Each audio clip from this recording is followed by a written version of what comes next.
ओवीस kitchen या recipe चॅनलमध्ये तुमचे स्वागत आहे.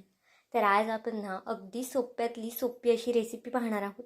ही रेसिपी ना नाश्त्यासाठी बनवा, जेवणामध्ये बनवा किंवा मग मुलांच्या डब्यासाठी तर उत्तमच आहे. कधीही बनवा, कधीही केली ना तरी खूप जास्त झटपट बनते आणि खायलासुद्धा खूपच जास्त अप्रतिम होते. तर चला थोडाही वेळ न घालवता लगेच व्हिडिओला सुरुवात करूया. आता ही रेसिपी आपण जी करतोय ना ती अगदी घरातल्या साहित्यामध्ये तयार होते.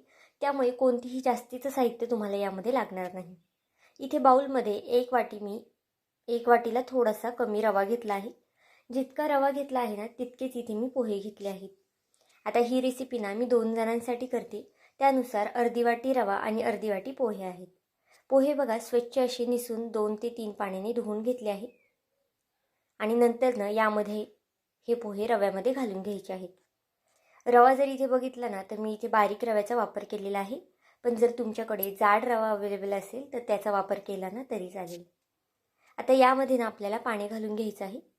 जितका तुम्ही रवा आणि पोहे घातले आहेत ना तितकंच तुम्हाला पाणी घालायचं आहे. म्हणजे 1 वाटी इतपत पाणी इथे मी घातलेलं आहे. खूप जास्तसुद्धा पाणी घालायचं नाही, कारण की जसं जसं लागेल ना तसं नंतर पाणी यामध्ये आपण ॲड करणार आहोत. पण जर तुम्ही सुरुवातीलाच पाणी जास्त घातलं ना तर बॅटर पातळ वगैरे होऊ शकतं. आता झाकण ठेवून हे बॅटर भिजवण्यासाठी आपल्याला एक 5-10 मिनिटासाठी असंच ठेवायचं आहे. तोपर्यंत आपली जी पुढची प्रोसेस आहे ना ती करून घेऊया. आता बघा 1 मूठभर इतपत मी शेवया घेतल्या आहेत. आता तुमच्या घरात जेव्हा कोणत्या शेवया अवेलेबल असतील ना त्या शेवयांचा इथे तुम्ही वापर करू शकता. मी इथे गव्हाच्या शेवया घेतल्या आहेत, पण तुमच्याकडे रव्याच्या असतील किंवा मैद्याच्या वगैरे असतील किंवा ज्याच्या आपण खिरीसाठी शेवया करतो ना त्या इथे घेतल्या ना तरी चालणार आहे. आता ह्या शेवया थोड्याशा हाताने दाबून घेते, कारण की खूप जास्त लांब लांब आहेत. त्यामुळे बघा थोड्याशा हाताने आपल्याला ह्या दाबून घ्यायच्या आहेत. तोपर्यंत एका साईडला गॅसवरती एक पॅन तापत ठेवला आहे. पॅन किंवा मग कढई, टोप वगैरे तुम्ही इथे ठेवू शकता.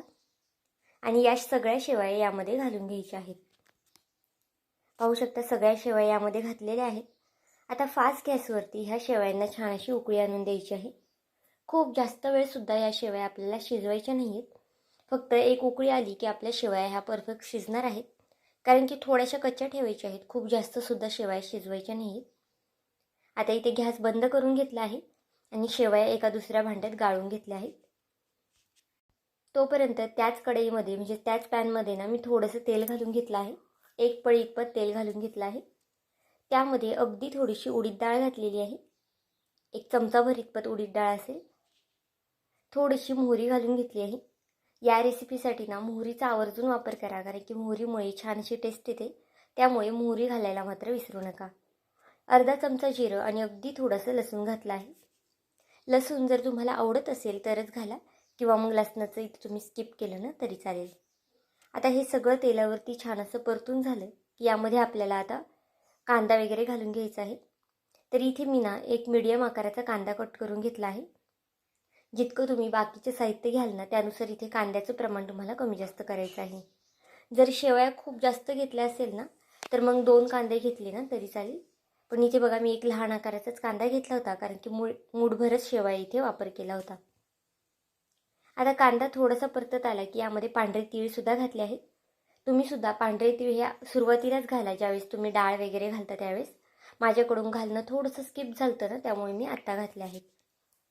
आता कांदासुद्धा तेलावरती छान असा परतून घ्यायचा आहे. अगदीच कांदा आपल्याला असं चॉकलेटी किंवा ब्राऊन वगैरे करायचं नाही. अगदी याच पद्धतीने कांदा आपल्याला शिजून घ्यायचा आहे. आता गॅस स्लो करून घेऊया आणि यामध्ये काही सुके मसाले घालून घेऊया. अगदी बेसिक मसाले आहे, कोणतेही जास्तीचे मसाल्यांचा वापर आपल्याला इथे करायचा नाही. अर्धा चमचा हळद, अर्धा चमचा लाल तिखट, अर्धा चमचा बेडगी मिरची पावडर आणि अर्धा चमचा धना पावडर घातली आहे. चिमूटभर इतपत मी काळी मिरी पावडर घातली आहे. जर तुमच्याकडे काळी मिरी पावडर नसेल तर तुम्ही अख्खी काळी मिरी यामध्ये घातली तरी चालेल किंवा मग अख्खी काळी मिरी थोडीशी कुटून खलबत्त्यात घातली ना तरी चालेल. आता फोडणीला कोथिंबीर घालून घेऊया आणि हे छान असं मिक्स करून घेऊया. इथे पाहू शकता अगदी छान असा मसाला मिक्स करून घेतला आहे. आता ज्या शेवया मी गाळून घेतल्या होत्या ना त्यासुद्धा यामध्ये बघा घालून घेते. शेवया गाळून घेतल्यानंतर थोड्याशा हाताने सुट्ट्या करा. इथे माझ्याकडून सुट्ट्या करायच्या राहिलेल्या ना त्यामुळे बघा अशा पद्धतीने गठ्ठा वगैरे होऊ शकतो. त्यामुळे तुम्ही सुद्धा शेवया ज्यावेळेस गाळशाल ना त्यावेळेस हाताने सुट्ट्या करून घ्या आणि अगदी थोडंसं त्यावरती तेलसुद्धा शिंपडा, म्हणजे शेवया अगदी सुटसुटीत होतील आणि अजिबातच एकमेकांना वगैरे चिटकणार नाही. आता ह्या शेवया यामध्ये छान अशा मिक्स करून घेऊया. तुम्ही जरी व्हिडिओ इथपर्यंत पाहिलाच आहे आणि थोडा जरी आवडला असेल ना, तर नक्कीच व्हिडिओला एक लाईक आणि एक सबस्क्राईब करायला विसरू नका. आणि माझा हा व्हिडिओ तुम्ही कोणत्या देशातून शहरातून पाहत आहात ना, हे सुद्धा मला कमेंट करून सांगायला मात्र विसरू नका. आता इथे चवीनुसार मीठ टाकून घेतलं आहे. व्हिडिओ ना थोडासा मोठा झालेला आहे, पण अगदी डिटेलमध्ये केलेला आहे ना, त्यामुळे थोडा मोठा झालेला आहे. खरं तर ही रेसिपी करायला ना खूप जास्त वेळ लागत नाही, अगदी झटपट तयार होते. आता शेवयांचा गॅस थोडा वेळ बंद करून घेऊया.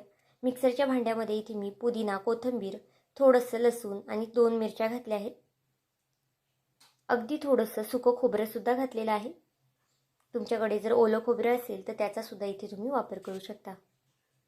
1 ते 2 चमचे इथे मी शेंगदाणे घातले आहेत आणि 1 लहान चमचा इतपत दही घालून घेतलेलं आहे. दही घालणं ऑप्शनल आहे, तुम्हाला जर आवडत असेल तरच घाला किंवा मग जर तुम्ही स्किप केलं ना तरी चालेल. चवीनुसार मीठसुद्धा घातलेलं आहे आणि पाणी टाकून हे आपल्याला छान असं फाईन वाटून घ्यायचं आहे. अगदी बारीक वाटायचं आहे, अजिबातच शेंगदाण्याचे किंवा खोबऱ्याचे तुकडे यामध्ये राहिले पाहिजे नाही. त्यामुळे अगदी छान फाईन असं वाटून घ्यायचं आहे. बघा, चटणीमध्ये खूप जास्तसुद्धा पाणी घालू नका, नाही तर मग चटणी पातळ वगैरे होऊ शकते. मी अगदी या पद्धतीने दाटसर चटणी ठेवलेली आहे. खूप पातळसुद्धा नाही आणि खूप जास्त घट्टसुद्धा नाही. आता एका वाटीमध्ये ही चटणी काढून घेऊया. ही चटणी ना या रेसिपीसोबत आवर्जून करा, खूप जास्त अप्रतिम लागते आणि करायलासुद्धा अगदी झटपट आहे. तर बघा, सगळी चटणी यामध्ये मी काढून घेते. आता ही चटणी अजून छान टेस्टी होण्यासाठी ना आपण याच्यामध्ये एक फोडणी ओतणार आहोत. इथे मी पळीमध्ये 1 पळी इतपत तेल घालून घेतलं आहे. आता त्यामध्ये 1 चमचा मोहरी आणि 1 चमचा जिरं घालून घेऊया. माझ्याकडे फोडणी पात्र नव्हतं ना, त्यामुळे मी इथे पळीचा वापर केला आहे. आता ही फोडणी यावरती ओतून घेऊया. तर बघा, आपली चटणीसुद्धा अगदी तयार झालेली आहे. तोपर्यंत जे बॅटर आहे ना, ते सुद्धा आपलं अगदी छान भिजलेलं आहे. बघा, आपण जे शेवयांचं आणि चटणीचं करत तोपर्यंत ना पोह्यांचं आणि रव्याचं बॅटर अगदी छान असं भिजलं जातं. आणि पाहू शकता, पाणीसुद्धा यामधलं अगदी बऱ्यापैकी ऑब्झर्व झालेलं आहे आणि रवासुद्धा अगदी छान असा फुललेला आहे. आता इथे एक मिक्सरचं भांडं घेऊया आणि हे जे भिजवलेलं पीठ आहे ना, ते यामध्ये ओतून घेऊया. जर तुमच्याकडे मिक्सरचं भांडं जे असेल ना, ते मोठं असेल तर तुम्ही एकदम यामध्ये सगळं पीठ घालू शकता. पण माझ्याकडे नाही, तर लहान भांडं होतं, त्यामुळे मी 2 स्टेपमध्ये हे वाटून घेणार आहे. तर इथे पाहू शकता, अर्ध बॅटरच यामध्ये मी घातलेलं आहे. जर तुम्ही ही रेसिपी ना जास्त लोकांसाठी करत असाल तर 1 वाटी पोहे घ्या आणि 1 वाटी रवा घ्या. पण मी ही रेसिपी 2 ते 3 जणांसाठी करते, त्यानुसार बघा, अर्धी वाटी रवा आणि अर्धी वाटी पोहे पुरेसे आहे. 1 चमचा इतपत यामध्ये मी दही घातलेला आहे. दही लागेल असं घाला, नंतरचं पण बॅटर इथे मी दही घालूनच वाटून घेतलेलं आहे.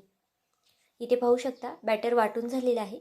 आता बॅटर वगैरे वाटताना व्हिडिओ शूट केला नाही, कारण की व्हिडिओ खूप जास्त मोठं होईल ना, त्यामुळे सुरुवातीला मी बॅटर वाटून घेतलं आहे. खूप जास्त पातळसुद्धा नाही आणि खूप जास्त घट्टसुद्धा नाही, असं बॅटर आपलं तयार झालेलं आहे. यामध्ये चवीनुसार मीठ घालून घेतलं आहे आणि पुन्हा छान असं मिक्स करून घेतलं आहे. आता ज्या शेवया आपण करून घेतल्या होत्या ना, त्या थंड झाल्यानंतर आपण यामध्ये ओतून घेऊया. बघा, शेवया अगदी गरम गरम ओतू नका, शेवया थंड झाल्या ना तरच आपल्याला यामध्ये ओतून घ्यायच्या आहेत आणि नंतर या पद्धतीने अगदी हलवून घ्यायचं आहे. आता यामध्ये ना मी तुम्हाला 2 रेसिपी सांगणार आहे.